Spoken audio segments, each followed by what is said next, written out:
തദ്ദേശ തെരഞ്ഞെടുപ്പിൽ BJPയുടെ കുറഞ്ഞ വോട്ട് ഷെയർ 14.71%. അത് BJPയുടെ തിരിച്ചടിയാണോ എന്നുള്ളതാണ് പ്രധാനപ്പെട്ട ചോദ്യം. സുജയ, ഇത് കണക്കിലെ തിരിച്ചടിയാണ്. കാരണം കണക്കിൽ കുറവ് വരുമ്പോൾ അത് കുറവല്ല എന്ന് പറഞ്ഞുകൊണ്ട് ഏതെങ്കിലും ക്യാപ്സൂൾ എടുക്കുന്ന പതിവ് BJPക്ക് ഇല്ലാത്തത് കൊണ്ടാണ് അവർ ആ കണക്ക് ഉൾക്കൊണ്ട് തന്നെ. PR സുനിലിന്റെ അവസരം കഴിഞ്ഞില്ലേ? ഡോക്ടർ അരുൺ എന്നോടാണ് ചോദിച്ചത്. പറഞ്ഞു തുടങ്ങുമ്പോഴേ ഇടപെട്ടിരുന്നില്ല. ഇനി അതിന് മോഡറേറ്ററും ഇനി PR സുനിലിന്റെ ഭാഗത്താണെങ്കിൽ ഞാൻ ഇല്ലാതിരിക്കാം. അദ്ദേഹം പറഞ്ഞു തീർത്തോട്ടെ. നമ്മൾ സമ്മതിച്ചു പോവാം. ഒറ്റ വാചകം പറയുമ്പോഴേ ഇടപെടുന്ന രീതിയാണെങ്കിൽ അദ്ദേഹത്തെ പൂർത്തിയാക്കിക്കോട്ടെ. ഞാൻ അത് കഴിഞ്ഞ് സംസാരിക്കാം. മാത്രമല്ല തിരിച്ചടിയെന്ന് ഞാൻ പറഞ്ഞത്. അദ്ദേഹം പൂർത്തിയാക്കട്ടെ. അദ്ദേഹം പറഞ്ഞതേ ഉള്ളൂ. തുടരാം. തുടരാനല്ല, തുടങ്ങുമ്പോഴേ തടസ്സപ്പെടുത്തി കഴിഞ്ഞാൽ എങ്ങനെയാണ് തുടരുന്നത്?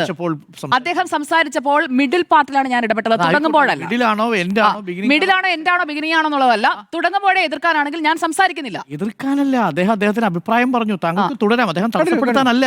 കണക്കിൽ മാത്രമല്ല, രാഷ്ട്രീയമായി കൂടി തിരിച്ചടിയല്ലേ, അതാണ് ഞാൻ പറഞ്ഞത്. Right, okay.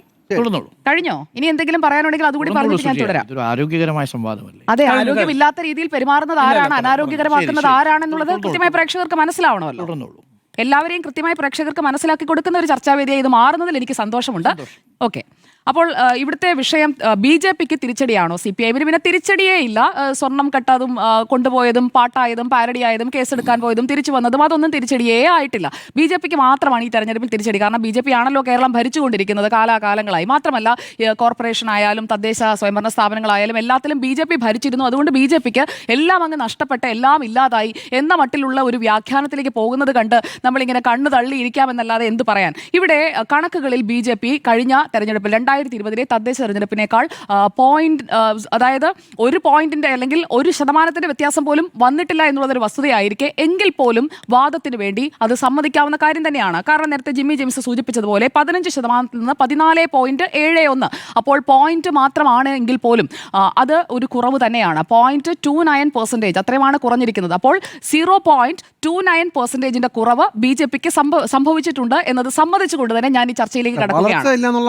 വളർച്ചയില്ല, 0.29% തളർച്ച ഉണ്ടായിട്ടുണ്ട്. അത് രാജീവ് ചന്ദ്രശേഖർ വന്നതുകൊണ്ടാണ്. അതാണല്ലോ ഇതുവരെ പറഞ്ഞു വെച്ചത്. പക്ഷേ രാജീവ് ചന്ദ്രശേഖർ വന്നതിന് ശേഷം തിരുവനന്തപുരം കോർപ്പറേഷൻ അവിടെയാണ് ഫോക്കസ് ചെയ്ത് വർക്ക് ചെയ്തത്, അല്ലെങ്കിൽ അവിടെയായിരുന്നു കൃത്യമായിട്ടുള്ള ഫോക്കസ് എന്നുള്ളത് ഈ പ്രചാരണത്തിലുടനീളം വ്യക്തമായിരുന്നു. അപ്പോൾ തിരുവനന്തപുരം കോർപ്പറേഷൻ NDA അല്ലെങ്കിൽ BJP 50 സീറ്റ് നേടി എന്നുള്ളത് ഒരു നേട്ടമാണ്. ആ നേട്ടത്തെ അംഗീകരിക്കാൻ കൂടി പഠിക്കണം എന്നത് മാത്രമാണ് എനിക്ക് വിനയത്തോടെ ഒപ്പം വരുന്ന സംവദിക്കുന്ന ആളുകളോട് പറയാനുള്ളത്. അപ്പോൾ ഈ തെരഞ്ഞെടുപ്പിലെ പെർസെന്റേജിലേക്ക് വരാം. 15 വർഷത്തിന് ഇടയിൽ 2010-നും 2025-നും ഇടയിൽ ഏതെങ്കിലും ഒരു പാർട്ടിക്ക് വളർച്ചയുണ്ടായിട്ടുണ്ടെങ്കിൽ ആ പാർട്ടിയുടെ പേര് കേരളത്തിൽ BJP എന്ന് തന്നെയാണ്. ബഹുമാനപ്പെട്ട PR സുനിലിനോട് കൂടിയാണ്. 2010-ലെ 6.26% നിന്ന് 2025-ൽ 14.71% പറയുമ്പോൾ ഇരട്ടി വളർച്ച തന്നെയാണ്. അതിനിടയിൽ വളർന്നും തളർന്നും പിളർന്നും എല്ലാം പോയിക്കൊണ്ടിരിക്കുന്നത് ഏതൊക്കെ പാർട്ടികളാണെന്ന് നമ്മൾ കണ്ടുകൊണ്ടിരിക്കുകയാണ്. അപ്പോൾ അതിൽ 2016-ലെ തെരഞ്ഞെടുപ്പിൽ തദ്ദേശമാണ് പറഞ്ഞത്. നമ്മുടെ ചോദ്യം താങ്കൾ മനസ്സിലാക്കണം. ഉത്തരവെഴുതുന്നതിന് മുമ്പ് ചോദ്യം ഒന്ന് പഠിക്കണം. തദ്ദേശ തെരഞ്ഞെടുപ്പ് BJPക്ക് തിരിച്ചടിയോ എന്നതാണ് ചോദ്യം. ഞാൻ അതിനാണ് ഉത്തരം പറയുന്നത്. ഓക്കെ, തദ്ദേശത്തിലെ വളർച്ചയാണ് സുനിൽ പറഞ്ഞോളാം. 2020-ലും 15% ഉള്ള തദ്ദേശ തെരഞ്ഞെടുപ്പിൽ 15-ൽ നിന്ന് 0.29% കുറവ് വന്നതിനെ കുറിച്ച് ഞാൻ പറഞ്ഞുകൊണ്ടാണ് തുടങ്ങിയത്. താങ്കൾ കേൾക്കൂ, ഇങ്ങനെ അസഹിഷ്ണനാകാതെ. താങ്കളുടെ വാദങ്ങൾ മുഴുവൻ നമ്മൾ കേട്ടല്ലോ. ഇനി എന്തെങ്കിലും കൂട്ടിച്ചേർക്കാനുണ്ടെങ്കിൽ കൂട്ടിച്ചേർത്തോളാനും ഞാൻ പറഞ്ഞിരുന്നല്ലോ. ഓക്കെ, അപ്പോൾ എന്തായാലും തദ്ദേശ തെരഞ്ഞെടുപ്പിലെ വളർച്ചയും തളർച്ചയും എത്രയാണ് എന്നുള്ളത് ഈ 15 വർഷത്തെ കണക്ക് നമ്മുടെ മുന്നിലുണ്ട്. 2010 മുതൽ 2025 വരെ 2010-ലെ 6.26% നിന്ന് 2015-ലേക്ക് 13% വളർന്നതുപോലെയുള്ള ഒരു ഡബിൾ വളർച്ച, അല്ലെങ്കിൽ ഒരു ഇരട്ടിയിലേക്ക് നേരെ കുതിച്ചു ചാടുന്ന ഒരു വളർച്ച BJPക്ക് ഉണ്ടായിട്ടില്ല. അതുകൊണ്ട് തന്നെ അതൊരു തളർച്ചയായി നമുക്ക് വിലയിരുത്താൻ സാധിക്കും. അങ്ങനെ തന്നെ വിലയിരുത്തണം, അങ്ങനെ വിലയിരുത്തി മുന്നോട്ട് പോകണം BJP എന്ന പാർട്ടി എന്ന് തന്നെയാണ് ഞാൻ ആഗ്രഹിക്കുന്നത്. കാരണം വളർച്ച എന്ന് പറഞ്ഞു കഴിഞ്ഞാൽ ഏതെങ്കിലും ഇപ്പോൾ 15,000 വോട്ടിന്റെ കൂടുതലുണ്ട്, അതുകൊണ്ട് ഞങ്ങളാണ് ജയിച്ചത്, സീറ്റെണ്ണമല്ലേ ഞങ്ങൾക്ക് ഇല്ലാത്തതുള്ളൂ, സീറ്റില്ലെങ്കിൽ എന്താ ഞങ്ങൾക്കാണ് വോട്ട് കൂടുതൽ എന്ന് പറഞ്ഞ് അഭിരമിച്ചിരിക്കേണ്ട കാര്യമൊന്നുമില്ല. തോൽവി അല്ലെങ്കിൽ പിന്നോട്ട് പോയിട്ടുണ്ടെങ്കിൽ അത് 0.01% ആണെങ്കിലും അത് പിന്നോട്ട് പോക്കാണ് എന്ന് തന്നെ വിലയിരുത്തുന്ന പാർട്ടിയാണ്. ആ പാർട്ടി അങ്ങനെ വിലയിരുത്തുന്നു. കൂടുതൽ വിലയിരുത്തലുകൾക്കായി അടുത്ത ദിവസം നേതൃയോഗത്തിലേക്ക് കടക്കാൻ പോവുകയാണ്. ഇനി ലോക്സഭ, നിയമസഭ, തദ്ദേശ തെരഞ്ഞെടുപ്പ്, ഈ മൂന്നിന്റെയും വോട്ടിംഗ് പാറ്റേൺ ഡിഫറന്റ് ആണ് എന്നുള്ളത് എല്ലാ മലയാളികൾക്കും അറിയാവുന്ന കാര്യമാണ്. ആ രീതിയിൽ തന്നെയാണ് അതിന്റെ വോട്ടിംഗ് പോവുകയും ചെയ്യുന്നത്. 2024-ലെ ലോക്സഭാ തെരഞ്ഞെടുപ്പിൽ നേടിയ 19.40 അതാണ് ഇതുവരെ BJP കേരളത്തിൽ നേടിയിട്ടുള്ള ഹയസ്റ്റ് ടാലി എന്ന് പറയുന്നത്. അതിന് മുകളിലേക്ക് പോകാൻ സാധിച്ചിട്ടില്ല. ലോക്സഭാ തെരഞ്ഞെടുപ്പിൽ ചർച്ചയായ ദേശീയ രാഷ്ട്രീയ വിഷയങ്ങൾ അടക്കമുള്ള കാര്യങ്ങൾ അത് വേറെയാണ്. തദ്ദേശ തെരഞ്ഞെടുപ്പിലേക്ക് വരുമ്പോൾ തൊട്ടടുത്ത വർഷമാണ് നടക്കുന്നതെങ്കിലും ആ രീതിയിലല്ല വോട്ടിംഗ് പാറ്റേൺ നടക്കുക. പക്ഷേ UDF-ന് 2024 നേടിയ വിജയത്തിൽ നിന്ന് അതേ രീതിയിലുള്ള ഒരു പ്രകടനം പലയിടങ്ങളിലും ആവർത്തിക്കാൻ സാധിച്ചു എന്നുള്ളതും BJP-യും CPI-യും ഒക്കെ മനസ്സിലാക്കേണ്ട കാര്യമാണ്. എവിടെയാണ് തങ്ങൾക്ക് പാളിയത് എന്നുള്ളത് ഈ രണ്ട് പാർട്ടികളും മനസ്സിലാക്കണം. കാരണം രണ്ടുപേർക്കും 2024 ആവർത്തനമാണ് 2025 തദ്ദേശ തെരഞ്ഞെടുപ്പിൽ പലയിടങ്ങളിലും കിട്ടിയിരിക്കുന്നത് എന്നത് മനസ്സിലാക്കേണ്ടിയിരിക്കുന്നു. ഇനി ഗ്രാമപഞ്ചായത്തുകളിൽ 13.92%, മുനിസിപ്പാലിറ്റിയിൽ 14.4%, കോർപ്പറേഷനിൽ 23.58%. ഇതിന്റെ ഒരു അഗ്രഗേറ്റ് ആണ് BJP-ക്ക്. അഗ്രഗേറ്റ് ആണല്ലോ നമ്മളിപ്പോൾ ചർച്ച ചെയ്ത 14.71%. കോർപ്പറേഷനുകളിൽ, അതായത് നഗരമേഖലകളിൽ വോട്ട് ഉയർത്താൻ സാധിക്കുന്നുണ്ടെങ്കിൽ മറ്റിടങ്ങളിൽ അതേ രീതിയിൽ വോട്ട് വിഹിതം കൂട്ടാൻ കഴിയാത്തത് എന്താണ് എന്നുള്ളത് ആ പാർട്ടി ഇൻട്രോസ്പെക്ട് ചെയ്യുന്നുണ്ട്. അത് പരിഹരിച്ച് മുന്നോട്ട് പോകാനായിട്ടുള്ള 100 ദിവസത്തെ പരിപാടികളും അവിടെയുണ്ട്. അപ്പോൾ നിയമസഭാ തെരഞ്ഞെടുപ്പിലേക്ക് വരുമ്പോൾ 2021 നിയമസഭാ തെരഞ്ഞെടുപ്പിൽ കിട്ടിയത് 12.47%. യഥാർത്ഥത്തിൽ BJP-ക്ക് നിയമസഭയിൽ വലിയ തകർച്ച നേരിട്ടത് 2016-ഉം 2021 കമ്പയർ ചെയ്യുമ്പോൾ വിസിബിൾ ആണ്. 2016 നിയമസഭാ തെരഞ്ഞെടുപ്പിൽ 14.96% വോട്ടുകൾ ഉണ്ടായിരുന്ന BJP-ക്ക് 2021 ആകുമ്പോൾ അത് കുറയുകയാണ്. അവിടെ വലിയ കുറവാണ് ഉണ്ടായിരിക്കുന്നത്. 12.47% അവിടെ വീണിട്ടുണ്ട്. 2016 നിന്ന് 2021 വരുമ്പോൾ അവിടെ ഓൾമോസ്റ്റ് ഒരു 2.5% വളർച്ച മുരടിക്കുകയാണ്, അല്ലെങ്കിൽ താഴേക്ക് പോവുകയാണ് ചെയ്തിരിക്കുന്നത്. ആ താഴേക്ക് പോയ 2021 നിന്നാണ് തൊട്ടടുത്ത ലോക്സഭാ തെരഞ്ഞെടുപ്പിൽ 2024 ലോക്സഭാ തെരഞ്ഞെടുപ്പിൽ 12.47% നിന്ന് 19.40% വളരാൻ, അതായത് 12-ൽ നിന്നും ഓൾമോസ്റ്റ് 7% ഗ്രോത്ത് ഉണ്ടാക്കാൻ BJP-ക്ക് കഴിഞ്ഞിട്ടുണ്ട് എന്നുണ്ടെങ്കിൽ അടുത്ത തെരഞ്ഞെടുപ്പിൽ 100 ദിവസത്തിനപ്പുറം നടക്കുന്ന നിയമസഭാ തെരഞ്ഞെടുപ്പിൽ വളർച്ചയുണ്ടാക്കാൻ BJP-ക്ക് കഴിയായികയൊന്നുമില്ല.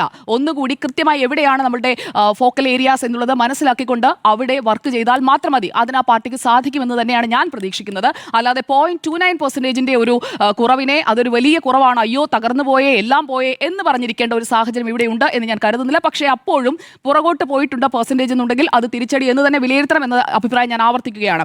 കാരണം നമ്മുടെ എക്സ്പെക്ടേഷൻ, നമ്മുടെ പ്രതീക്ഷ എന്താണോ ആ പ്രതീക്ഷയ്ക്കനുസരിച്ച് വളരാൻ സാധിച്ചോ അതാണ് പരിശോധിക്കപ്പെടേണ്ടത്. അത് ഏത് പാർട്ടി ആയാലും, കോൺഗ്രസ് ആയാലും CPI ആയാലും CPI ആയാലും BJP ആയാലും ഏത് പാർട്ടി ആയാലും പ്രതീക്ഷയ്ക്കനുസരിച്ച് മുന്നേറാൻ സാധിച്ചിട്ടുണ്ടോ എന്ന് ചോദിച്ചാൽ ആ പ്രതീക്ഷ 25% ആ പ്രതീക്ഷയിലേക്ക് എത്താൻ സാധിച്ചിട്ടില്ല. ആ പ്രതീക്ഷയിലേക്ക് എത്തുക എന്നതായിരുന്നു ടാർഗറ്റ്. അത് അച്ചീവ് ചെയ്യാൻ സാധിച്ചിട്ടില്ല. അതുകൊണ്ടാണ് എവിടെയൊക്കെയാണ് പാളിച്ചകൾ ഉണ്ടായത് എന്നത് ആ പാർട്ടി പരിശോധിക്കുന്നത്. അത് പരിശോധിച്ച് തിരുത്തുക തന്നെ ചെയ്യും. അല്ലാതെ ഇവിടെ തന്നെ നിൽക്കുകയും ഇതിൽ നിന്ന് താഴേക്ക് പോവുകയും ചെയ്യില്ല എന്ന് തന്നെയാണ് ഞാൻ കരുതുന്നത്. അതായത് ഈ പറയുന്ന 14.71% നിന്ന് ഇനിയൊരു താഴോട്ട് പോക്ക് BJP-ക്കില്ല. അത് ആര് സ്വപ്നം കാണണ്ട. അത് ആ രീതിയിൽ താഴേക്ക് പോവുകയും അവിടെ ഞങ്ങൾ കയറുകയും ചെയ്യും എന്നുള്ളത് ഞാനിത് നല്ല ആത്മവിശ്വാസത്തോടു കൂടി തന്നെയാണ് പറയുന്നത്. 14.71 എന്ന് പറയുന്ന ഈ തദ്ദേശ തെരഞ്ഞെടുപ്പിലെ പെർസെൻറ്റേജിൽ നിന്ന് ഇനി താഴേക്ക് BJP പോകില്ല. അടുത്ത 100 ദിവസത്തിനപ്പുറം നടക്കുന്ന നിയമസഭാ തെരഞ്ഞെടുപ്പിൽ അത് മുകളിലേക്ക് തന്നെയായിരിക്കും പോവുക. നിയമസഭാ തെരഞ്ഞെടുപ്പ് കഴിഞ്ഞ് ആ വോട്ടെണ്ണലൊക്കെ കഴിഞ്ഞ് ശതമാന കണക്കൊക്കെ വരുമ്പോൾ ചർച്ച ചെയ്യാൻ നിങ്ങൾ ഇതേ അഭിപ്രായമായിട്ട് ഇരിക്കുന്നതെങ്കിൽ നമുക്ക് അത് അന്നേരം സംവദിക്കുകയും ചെയ്യാം. ഇനിയിപ്പോൾ എല്ലാവരും പറഞ്ഞുകൊണ്ടിരിക്കുന്നത് പന്തളം നഗരസഭയെക്കുറിച്ചാണ്. പന്തളം നഗരസഭയിൽ ഭരിച്ചിരുന്ന ഇടത്ത് മൂന്നാമതായി. അവിടെ എന്താണ് സംഭവിച്ചതെന്നുള്ളത് പരിശോധിക്കണം. ഞാനത് ആ ദിവസവും പറഞ്ഞതാണ്.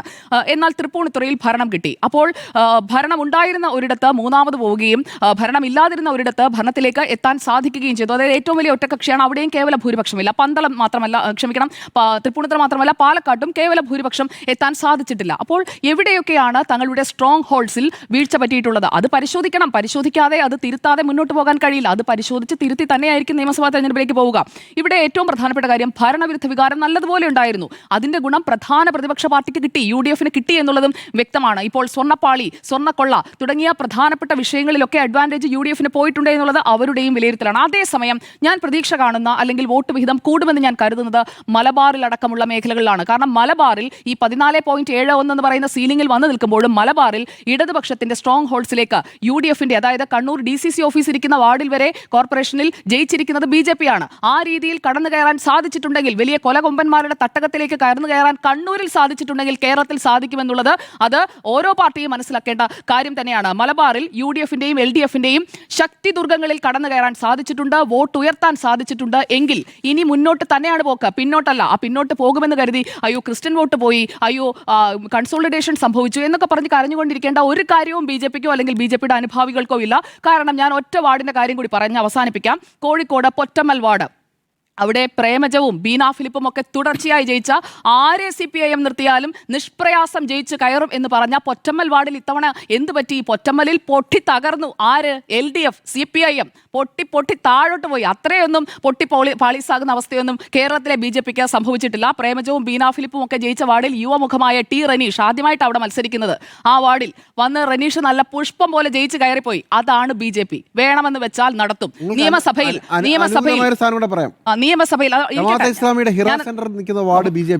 ഞാനൊന്ന് പൂർത്തിയാക്കിക്കോട്ടെ. അത് നിങ്ങളുടെ നറേറ്റീവ് എന്തുമാകട്ടെ. അപ്പോൾ അത് സപ്പോർട്ടിംഗ് എന്ന് നിങ്ങൾ പറഞ്ഞുകൊണ്ട് കൊണ്ടുവരാൻ ശ്രമിക്കുന്നത് എന്താണെന്ന് എനിക്ക് മനസ്സിലാകാഞ്ഞിട്ടില്ല. പക്ഷെ ഞാൻ പറഞ്ഞൊന്ന് പൂർത്തിയാക്കിക്കോട്ടെ. എന്തായാലും ക്രിസ്മസ് കാലമാണല്ലോ. ക്രിസ്ത്യാനികൾ മുഴുവൻ BJPയെ വിട്ടിട്ട് പോയി എന്നൊക്കെയുള്ള നറേറ്റീവ് ഒക്കെ പറഞ്ഞ് നിങ്ങളൊക്കെ ഇവിടെ ഇരുന്നോ? ഇനിയും തെരഞ്ഞെടുപ്പുകൾ ഉണ്ടല്ലോ, എല്ലാവരും ഇവിടെയൊക്കെ തന്നെ ഉണ്ടല്ലോ. അപ്പോൾ നമുക്ക് അതെല്ലാം കാണാൻ പറ്റും. അയ്യോ പോയി PR സുനിൽ അറിഞ്ഞില്ല അല്ലേ? ഓക്കെ. വൈസ് പ്രസിഡന്റ് CP രാധാകൃഷ്ണന്റെ വസതിയിൽ ക്രിസ്മസ് ആഘോഷത്തിൽ ഇന്ത്യയിലെ മുഴുവൻ സംസ്ഥാനങ്ങളിൽ നിന്നുമുള്ള ക്രൈസ്തവ സഭാ നേതാക്കന്മാർ, ബിഷപ്പുമാരൊക്കെ എത്തിയായിരുന്നു. കുറച്ച് സമയം മുമ്പായിരുന്നു. അതായത് ഇന്ന് രാവിലെ സമയമായിരുന്നു. കൊടുക്കാലോ, താങ്കൾക്ക് വേണമെങ്കിൽ താങ്കളുടെ വീട്ടിലും കൊണ്ടുതരാം. ഞാൻ കേരളത്തിലെ വീടുകളിൽ കേക്ക് കൊടുക്കുന്ന കാര്യം പറഞ്ഞു. ശരി, അല്ല, ഞാൻ താങ്കൾക്ക് പോകാൻ പറ്റുമായിരുന്ന ഉപരാഷ്ട്രപതിയുടെ വീട്ടിലെ ക്രിസ്മസ് ആഘോഷത്തെ കുറിച്ചാണ് പറഞ്ഞത്. താങ്കൾ അത് അറിഞ്ഞില്ല അല്ലേ? ഇന്ന് നടന്നിട്ടുണ്ട്. അതിന്റെ ചിത്രങ്ങളൊക്കെ അവൈലബിൾ ആണ്. അതൊക്കെ എടുത്തു നോക്കിയാൽ മനസ്സിലാകും. അതിൽ നമ്മുടെ ബിഷപ്പുമാരെല്ലാവരും ഉണ്ട്. എല്ലാവരും ചേർന്ന് നല്ല ഒന്നാം തരം കേക്ക് മുറിച്ചിട്ടുണ്ട്. പ്ലം കേക്ക് ആയിരുന്നു. പോയിരുന്നെങ്കിൽ ഉത്തരേന്ത്യയിലേക്കല്ല, കേരളത്തിലെ പിതാക്കന്മാര് പോയെന്നേ. കേരളത്തിലെ പിതാക്കന്മാര് പോയ ചിത്രം കണ്ടിട്ടാണ് ഞാൻ ഈ പറയുന്നത്. അല്ലാതെ ഞാൻ ഉണ്ടയില്ല വെടി പൊട്ടിച്ചതല്ല കേട്ടോ. അപ്പോൾ എന്തായാലും CP രാധാകൃഷ്ണൻ എന്ന് പറയുന്ന ബഹുമാനപ്പെട്ട ഉപരാഷ്ട്രപതിയുടെ വീട്ടിൽ ഇന്ന് ക്രിസ്മസ് ആഘോഷം നടന്നപ്പോൾ അതിൽ കേരളത്തിൽ നിന്നുള്ള സഭാപിതാക്കന്മാരെല്ലാവരും പങ്കെടുത്തിട്ടുണ്ട്. എല്ലാവരും വളരെ സ്നേഹോഷ്മളമായി സംസാരിച്ചിട്ടുണ്ട്. അപ്പോൾ ഒരു തദ്ദേശ തെരഞ്ഞെടുപ്പിലെ വോട്ട് വിഹിതവും BJPക്ക് തൃശ്ശൂരിൽ എന്തോ വലിയ തിരിച്ചടി ഉണ്ടായി എന്നൊക്കെ പറഞ്ഞുള്ള ആ ഒരു സ്വപ്നം കാണലൊക്കെ നല്ലതാണ്. സ്വപ്നം കണ്ടോളൂ. ഇപ്പോൾ ഇന്ത്യ മുന്നണി എത്ര സ്വപ്നം കാണുന്നു? 3 ടേമായി സ്വപ്നം കാണുകയല്ലേ. എന്നിട്ടിപ്പോൾ എന്തായി? അത്രേ എനിക്ക് പറയാനുള്ളൂ. ഈ വിഷയത്തിൽ എന്തായാലും BJPക്ക് ടെക്നിക്കലി സ്പീക്കിംഗ് 15-ൽ നിന്ന് 14.71 പോയിട്ടുണ്ടെങ്കിൽ 0.29% കുറവ് തന്നെയാണ്. ആ കുറവ് തിരുത്തും.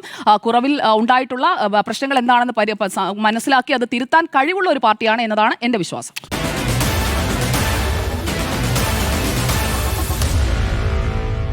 Meet the editors.